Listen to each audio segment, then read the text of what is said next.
I declare him he is unanimously elected as the President of the Bharatiya Janata Party Kerala unit. I congratulate him and under his leadership. സംസ്ഥാന ബി.ജെ.പിയെ നയിക്കാൻ ഇനി രാജീവ് ചന്ദ്രശേഖർ പ്രസിഡന്റായി ചുമതലയേറ്റു. ആശംസ നേർന്ന് K സുരേന്ദ്രനും നേതാക്കളും. രാജീവ് ചന്ദ്രശേഖറിന്റെ നേതൃത്വത്തിൽ ബി.ജെ.പി കേരളം പിടിക്കുമെന്ന് സുരേന്ദ്രൻ.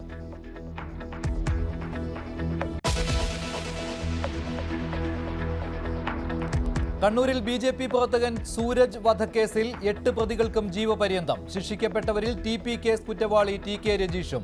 സൂരജിനെ കൊന്നത് CPM വിട്ട് ബി.ജെ.പിയിൽ ചേർന്നതിന്.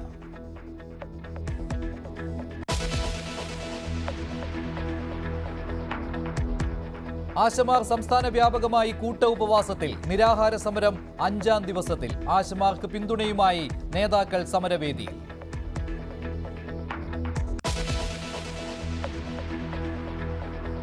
ഫോൺ ചോർത്തലിൽ PV അൻവറിനെതിരെ കേസെടുക്കാൻ തെളിവില്ലെന്ന് പോലീസ്. ഹൈക്കോടതിയിൽ പോലീസ് റിപ്പോർട്ട് നൽകി.